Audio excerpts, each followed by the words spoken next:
ሞገስ ዝናን ለቀቀው።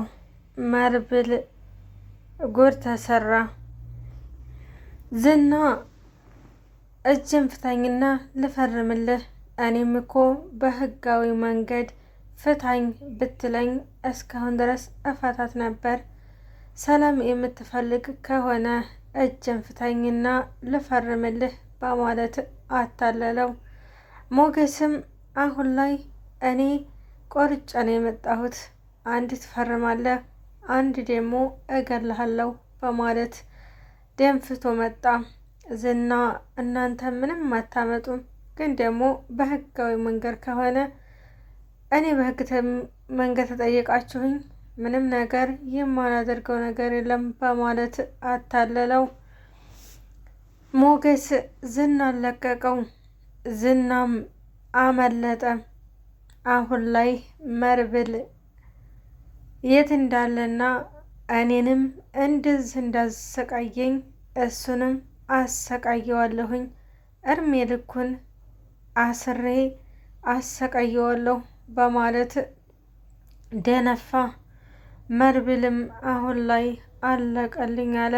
ሰላም ጤና ይስጥልኝ ውድና የተከበራችሁ የቻናላችን ቤተሰቦች እንዴት ናችሁ? ደህና ናችሁ?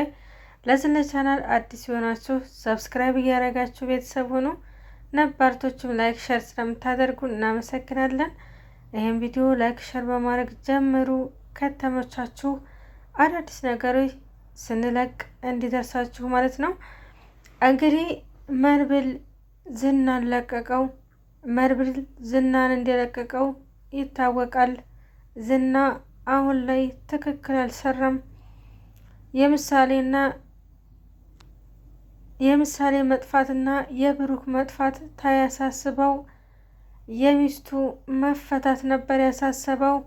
አሁን ላይ መርብል ታላቸው ጀማአ መርብል ብቻ ነው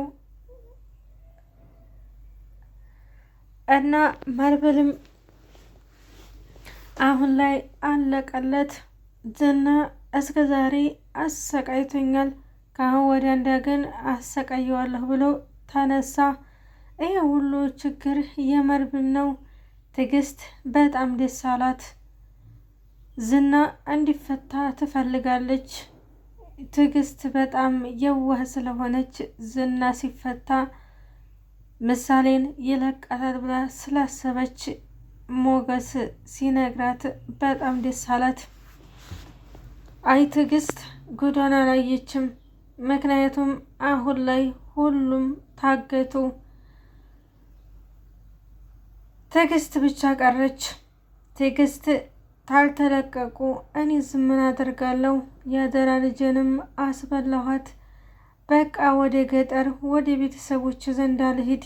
አሁን ላይ ማንም የለኝም፣ ለምን እዚህ እቀመጣለሁ? በማለት ወሰነች። ዳታ እኔ ሳዲግ ገና ህጣን እንዲሆንኩኝ ምንም ታላቅ መንገድ ላይ ተጥሌ ነው ያደግኩት። 20 ዓመቴ አሁን ቤተሰብ ጋራ የተገናኘሁት። እስከ ዛሬ ሲርበኝና ሲጠማኝ ከሰው እየሰረኩ እበላ ነበር። እኔ ያደግኩት 20 ዓመት ሙሉ 17 ዓመት ሙሉ በጎዳና ላይ ነው እና ዛሬ ላይ ግን ጥሩ ፊራሽ ላይ እህቶችም ቤተሰቡም ጥሩ ምግብ አማርጬ ጥሩ ልብስ መልበስ ጀመርኩኝ። ያንን 17 ዓመት ያሳለፍኩትን እድሜን አሁን ላይ እንደ ታሪክ እያወራሁት እገኛለሁ አለች። ምሳሌም ይህን ሁሉ እንደ ታሪክ እንደምታወራው አንድ ቀን ተስፋ አለኝ አለች። ምሳሌ አሁን ላይ የታገተችው ዝናን ስለታገተ ነው። ስለዚህ ዝና ሲለቀቅ ምሳሌም ትለቀቃለች የሚለው ነገር አስባ ነበር ትዕግስት። ዝና ግን መርብልንም ለማገት ሞክሯል። ስለዚህ አሁን ላይ መርብልም ትታገት እኔ ማን ጋር እቆያለሁ በማለት ቲጂ እሄዳለሁ ብላ ወሰነች። መሄድማ የለብሽም እዚሁ ሆነን እንጋፈጣለን።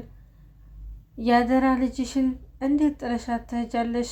መፈለግና መጋፈጥ ሲገባሽ አንቺ ወደ ክፍለ ሀገር ትሄድሽማ እኔስ ምን አደርጋለሁ? በማለት ዳታ ተናገረች።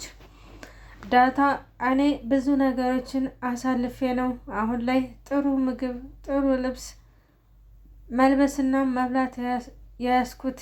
ስለዚህ ይፍራታም አንድ ቀን ይሄ ነገር እንደ ተረት ታወራዋለች አለች። አዎ የሆነ ምን ይታወቃል፣ ከልጅነቷ ጀምሮ ብዙ አይነት ስቃይና ብዙ አይነት ችግሮችን አሳልፋለች። ይህ ሁሉ አልፎ አንድ ቀን እንደ ተረት እንደምታወራው ተስፋ አደርጋለሁኝ። ዛሬ ላይ ችግሮች ቢደራረቡም ነገ ደግሞ አዲስ ቀን ነው አለች ዳታ። ዳታዬ አንቺ ትክክል ነሽ፣ አንቺ ደግሞ ትልቅ ነሽ፣ አንቺ ደግሞ ጀግና ነሽ፣ ይፍራታ ትንሽ ፍርሃት አለባት በማለት ተናገረች። ማህሌትና ይፍራታ በጣም ጨነቃቸው። ይፍራታ መድብል ልታጠጣው ያለችውን መድኃኒት ዝናን አጠጥተው ነው የታገተው። እናም የዝና ጓደኞች ይፍራታን በጣም እያሰቃያት ይገኛሉ። ዝና የት እንዳለ ካላመጣሽ አንቺ ከዚህ ዓለም ነው የማሰናብትሽ በማለት ሽንቷን እንኳ ውጭ ወጥታ መሽናት አቅቷታል። አሁን ላይ ደግሞ ዝና ተለቀቀ። አይ ይፍራታ ጉድሽ! የይፍራታ ነገር በጣም ያሳስባል። ከዚህ መድብል ያሰቃያታል። አሁን ደግሞ ዝና ተፈታ። እድሜ ልኳን ትትደበቅና ትታለቅስ እንዲኖረች። ይሄ ሁሉ ምንድን ነው? ገንዘብ ወዳድነት ነው። አንዳንዴ በህይወታችን ላይ ገንዘብ ስንወድ ብዙ ነገሮችን እንደሚያሳጣን ማሰብ አለብን። ይፍራታ በጣም ገንዘብ ወዳጅ ስለሆነች ማንኛውም ሰው ይሄን አርግልኝ ሲላት እሺ ትላለች። መድብልም ስለሚከፍላት ዝናም ስለሚከፍላቸው ይሄን ነገሮች አሁን ላይ ዝና በህይወት እንዳትኖር አድርጎ እንደሚያስወግዳት ተስፋ አለ። መድብል አሁን ላይ የቤቱ ኪራይ የ2 ወር ኪራይ ተጠየቀች ትዕግስት። መድብል በጣም ትዕግስት አዝና ሲያያት እሱም አዘነ።